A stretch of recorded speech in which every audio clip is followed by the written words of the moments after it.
Buenas tardes amigos, tenemos con nosotros a Carlos Lozano, él es enólogo de las bodegas Llano Vid de Fuencaliente. Con él vamos a hablar de una consideración especial que ha conseguido esta bodega, ser la primera bodega Starlight del mundo.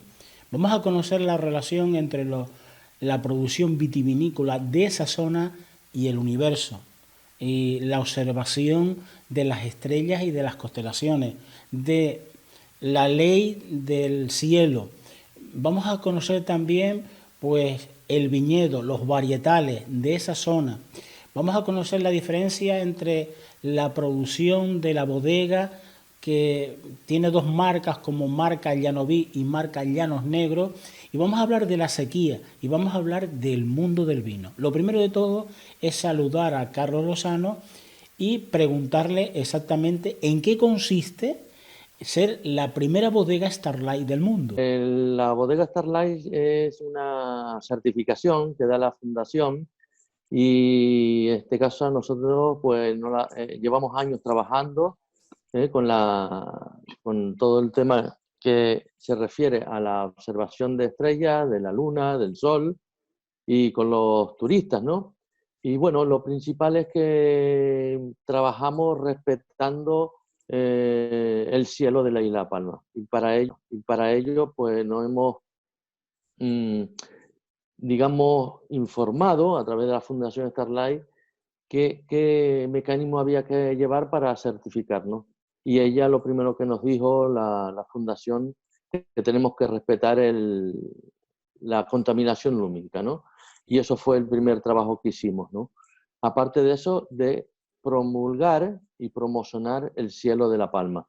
Y ese fue el siguiente paso que hicimos con Astra, una empresa de observación del universo, ¿no? Del firmamento.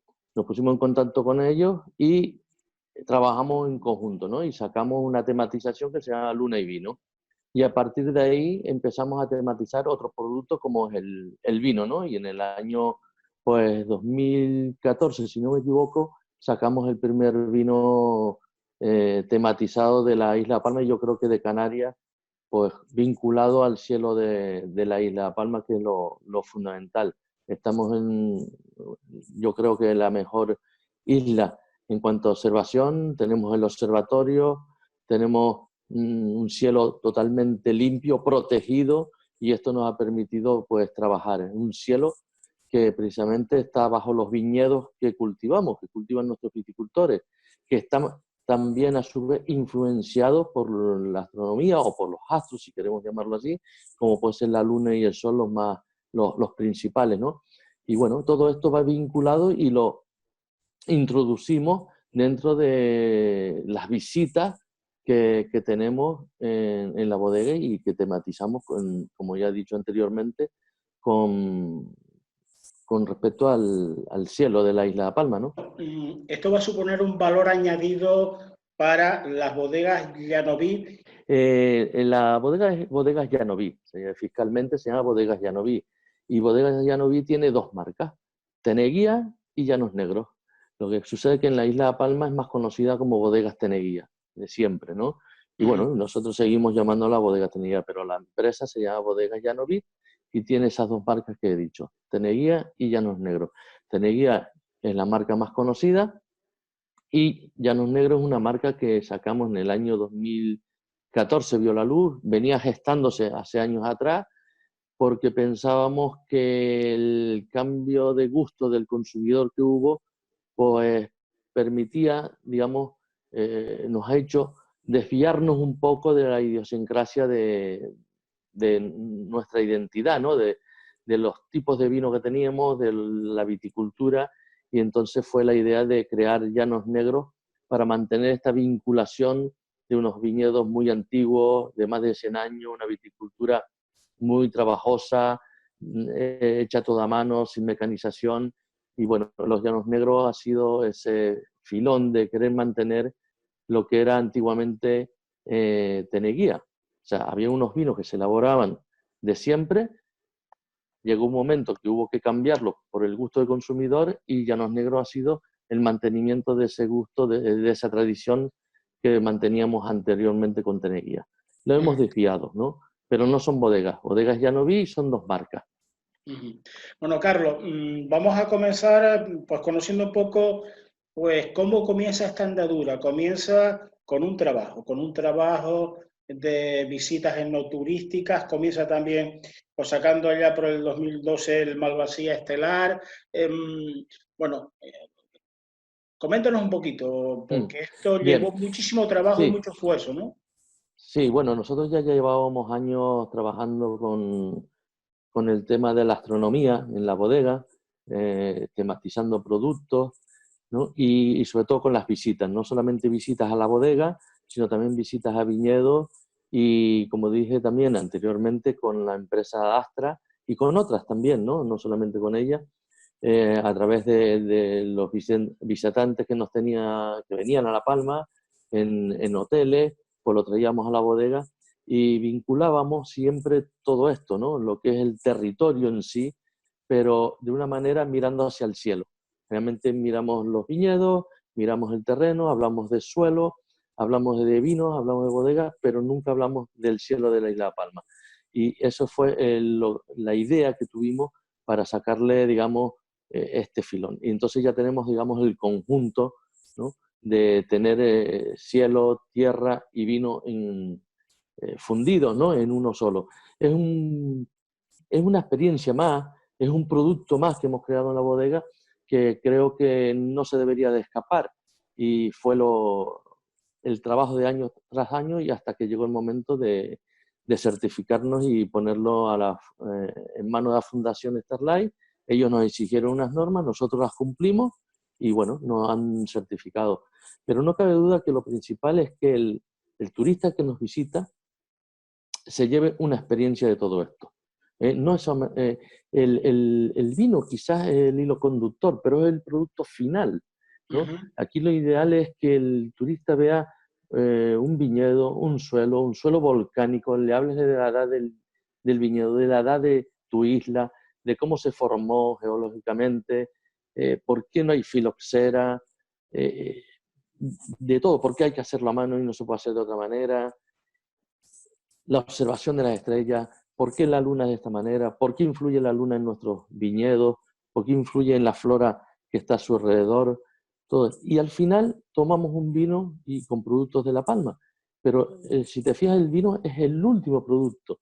Y cuando estos señores o señoras o quien sea, cualquier turista alemán, italiano o peninsular, que venga y se vaya a su tierra, ¿no?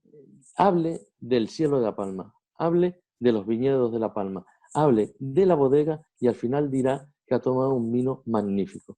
Hemos unido todo y se ha llevado sobre todo la experiencia porque está hablando de él. Eso es lo fundamental. Al final, eso se va a transmitir y va a sumar para, bueno, pues que se mantenga en el tiempo, ¿no? Esa es la idea, ¿no? La idea es seguir con esto y seguir ampliando muchas más cosas dentro del enoturismo. El bloque de enoturismo no se basa solamente en traer unos turistas, enseñarle una bodega, un vino y adiós. O sea, nosotros tenemos muchas armas que a nuestro alrededor de nuestros viñedos y de nuestras bodegas, que tenemos que aprovecharlo, hablar con el paisano, ¿no? Cómo son los vinos de Teneguía, cómo son los vinos de Llanos Negros, qué hay detrás de esas copas que están tomando de esos vinos. Explicarle que cuando toman un vino de esos es un viñedo que tiene más de 100 y 200 vendimias. ¿Cómo se elabora? ¿Por qué el suelo de Mazo y de la vertiente este de Mazo, sur de Fuencaliente, Las Manchas y del norte son diferentes, teniendo la misma variedad? ¿Por qué aquí tenemos que vendimiar 200.000, 300.000 kilos en 3 meses, cuando en la península eso se entra en una semana? O sea, tenemos que explicar todo eso porque la gente tiene que llevarse todas estas ideas, todas estas experiencias, tiene que llevarse la idea de La Palma en conjunto. No es llevarse una marca, no es llevarse una bodega, es llevarse la isla de La Palma para que hablen de ti al final, que es lo principal. Eso es fundamental y para eso hay que trabajar. Nosotros hemos puesto ahora el tema de tematización de las estrellas. Podemos poner muchos más que estamos en la mente, ¿no? ¿Por qué no ponemos el vulcanismo dentro del producto del vino, que lo tenemos, vamos, y más Fuencaliente. O sea, tenemos muchas armas y creo que tenemos que aprovecharlas, y más con lo que nos viene ahora encima. Ahora sí que tenemos que trabajar y ser ingeniosos y, y trabajar mucho en vincular a las personas que nos visitan y hacerlo sentir en lo importante que es la viticultura y mantener esta viticultura para un paisaje, entre otras cosas, mantenimiento de suelo, ¿no? Lo importante que es la viticultura contra los incendios. Es que hay mucho que hablar, ¿no? Y creo que todo esto hay que transmitirlo. Podemos decir que Carlos Lozano es el presidente, pues, de los enólogos de Canarias, una persona con muchísima experiencia, que no solo trabaja aquí, trabaja fuera de aquí, asiste a congresos internacionales y también lleva su experiencia allende de la isla de La Palma. ¿Cuáles son los puntales tanto de la marca Llano Vid y de la marca Llanos Negros? Un poco para conocerlos más cerca. Los puntales es complicado, Lucio. Los puntales de Teneguía y los puntales de Llanos Negros, yo te podría decir, son todos, en función de lo que queremos y el momento y con quién estemos acompañados y las comidas, ¿no? Pero si me permite voy a explicar cómo es la marca Teneguía y cómo es la marca Llanos Negros. La marca Teneguía es una marca de carácter vertical, tenemos unos vinos básicos, ¿verdad? Que es el blanco y el tinto, lo que casi todo el mundo conoce, y vamos subiendo en calidad y en eslabones, ¿no? Tenemos la gota, el caleta, el malvasía seco, el sabro, y bueno, hasta el malvasía estelar, por ejemplo, ¿no? En cambio, la marca Llanos Negros es una marca de carácter horizontal, ¿no? Donde todos están en un mismo plano y donde todos tienen la misma importancia. En cuanto a calidad, lo que sí tenemos la virtud, que en Llanos Negros tenemos muchas diferencias entre unos y otros, habiendo solamente 2 tintos y todos los demás blancos. Sorprende mucho cuando vas a catar Llanos Negros, todos los sumilleres y los profesionales, perdón, los críticos de vino, cuando van a catar dicen, pero ¿para qué me traes tantos blancos? Y son todos muy diferentes, de diferentes variedades, elaboraciones diferentes y sobre todo añadas. O sea, podemos catar desde el más joven, que es un 2018, que Llanos Negros siempre sale a los 2 años, hasta llegar a un año 2000, algo que sorprende mucho. Un 2006, un vino muy curioso. Después tienen todos los nombres de las parcelas, los tabaqueros, la time, la tablada, los grillos, son vinos de parcela. Las uvas vienen digamos, del Gran Cruz, del sitio principal que creemos nosotros, que es los Llanos Negros. Los Llanos Negros tienen unas 111 hectáreas, 110 hectáreas aproximadamente, y nosotros cogemos 11 hectáreas de 54 viticultores, y eso es lo que va destinado a la elaboración de Llanos Negros. Es algo como, digamos, en exclusiva, más auditado también, y no todos los años se elaboran. Por ejemplo, el año pasado, 2019, no se elaboró nada de Llanos Negros, porque va en función de las calidades y las producciones, evidentemente, ¿no? Y eso es lo principal. ¿Con cuál de los puntuales me quedaría? Pues tanto en Teneguía como en Llanos Negros me quedaría con las malvasías secas, en ambos casos. Particularmente. Es que la malvasía es un escalón muy grande. Tenemos todas las variedades que son magníficas, pero cuando pasamos a la malvasía, saltamos 3 escalones de golpe. Es un abismo, ¿no? Una variedad muy completa. Y yo siempre he dicho que los grandes vinos son aquellos que son capaces de madurar en el tiempo. Que da lo mismo abrirlo en un año que dentro de 15 años. Y eso es lo importante. El vino es algo vivo, pero también el trabajo y el esfuerzo para llegar a conseguir lo que nos está explicando Carlos es un trabajo de muchos años. Yo recuerdo de visitar la zona de Llanos Negros de la mano de Carlos Lozano y verlo. Hace muchos años trabajando con los viticultores, buscando esos varietales prefiloséricos, bueno, pues que llevan tantos años aquí adaptándose a los terrenos, a los climas y manteniendo esos varietales tradicionales, potenciándolos. Y lo que sí quisiera saber, Carlos, es ¿qué le pides tú a los viticultores de esas zonas especiales de Llano Negro? Al viticultor lo que hay que pedirle es que traiga una fruta sana. así de claro, una fruta sanísima, ¿no? Como si fuera a venderse, como dicen ellos, al mercado. Eso es lo primordial, ¿no? Después tiene que haber un trabajo de lucha integrada en el campo. O sea, no podemos, estamos, vamos, yo prácticamente podríamos decir que hemos eliminado el 99% de los herbicidas en el campo. No solamente en Llanos Negros, sino en todos nuestros viticultores. Y los tratamientos los estamos también reduciendo. Estamos trabajando mucho lo que es la viña para evitar los tratamientos. No voy a decir que si al final pues entran tanto las enfermedades como plagas, porque no hay más remedio, porque entra la climatología y esto no se puede resolver de otra manera, pues tenemos que hacer algún tratamiento sistémico.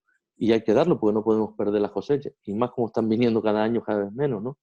Pero al viticultor lo que se le pide es, en este trabajo es seriedad, buen trabajo y sobre todo que la uva venga muy sana, ¿no? Esto es lo primero. Después, pues hay que pedirle equilibrio, o sea, las plantas tienen que tener un buen equilibrio, estén, que no haya demasiados racimos respecto a la parte vegetal, o sea, respecto a las hojas, si no va a haber un desequilibrio, que hay que vendimiar cuando hay que vendimiar, no cuando baje la Virgen ni cuando venga la luna, sino en el momento que hay que vendimiar, eso es fundamental, ¿no? Porque tienes muchas guerras, ¿no? ¿Dónde es que me tengo que ir de viaje? No sé qué. No, no. Es que, fíjate, Lucio, que el día de vendimia es el día que se juega la vida de los vinos. Es el día, estás trabajando durante un año y elegir el día de la vendimia es primordial, es fundamental. No es una cosa que diga, no, pues voy a dejarlo para la semana que viene, no, no, es fundamental porque tienes que coger la uva justo en esos momentos para obtener el vino que te está demandando el mercado.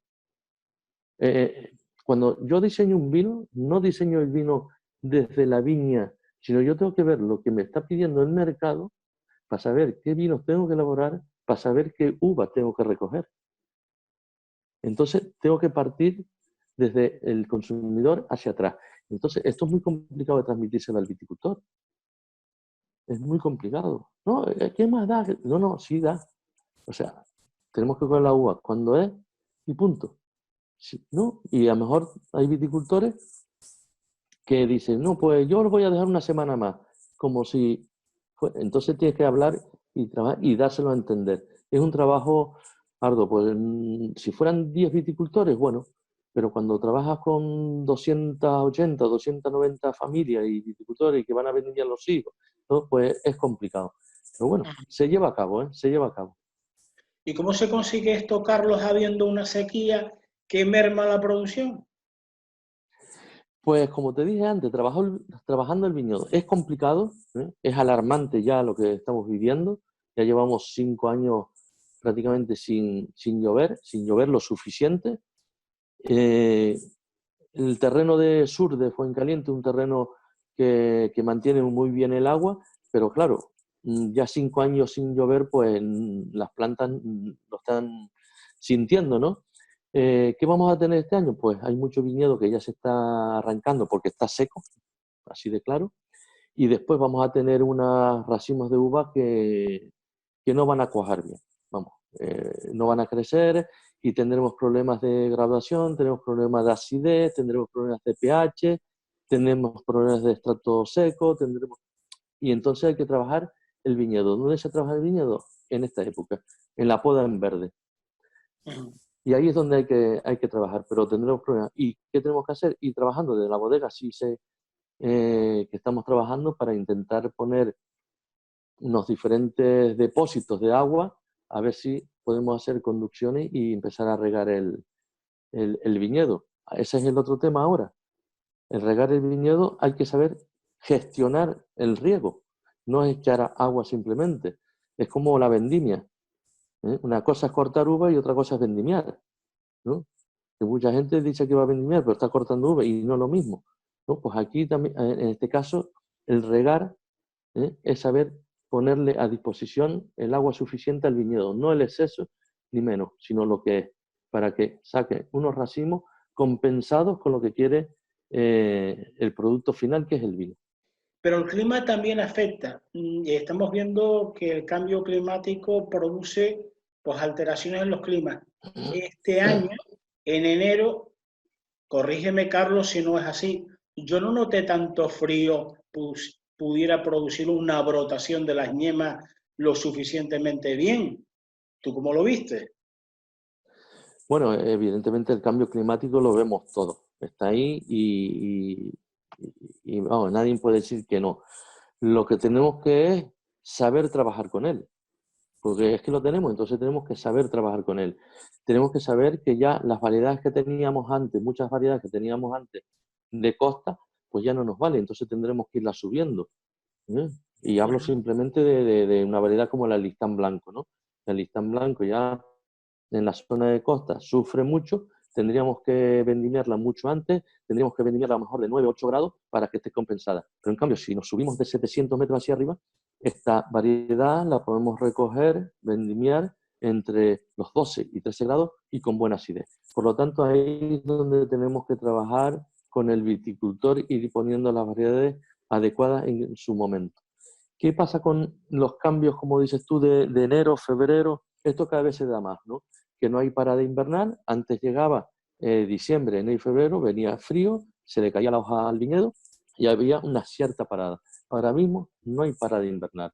Y esto preocupa, pues eso también quiere decir que hay un agotamiento de la planta. O sea, la planta no reposa, ¿no? Efectivamente. Y esto, estamos hablando de viñedo, pero esto es cualquier frutal, ¿eh? Y aparte de eso necesita unas integrales térmicas, necesita unas horas de frío y unas horas de calor durante su ciclo, y ese, si no cumple ese ciclo, esas horas, esas 2000 o 3000, según las variedades, de horas de frío, pues las producciones se merman y el viñedo pues muchas veces no va a vegetar. No es lo mismo una malvasía que una bijariego, que una negramol, ¿eh? Las horas de frío de cada una son totalmente diferentes y muchas veces las ponemos en el mismo sitio. Esto es un error, ¿no? Los 40, 38, 37 grados, esto que ve, esto lo estamos viendo que están bajando, un pelín, pero también estamos viendo que las temperaturas mínimas están subiendo. O sea, digamos que estamos haciendo una franja que nos vamos a colocar en una temperatura constante, digamos, de 25 a 35. Antes había esos cambios más bruscos, ahora se está viendo que estamos poniendo, tú ves un historial de años y vemos que las temperaturas muy altas están bajando un poco, pero las bajas, las mínimas, están subiendo.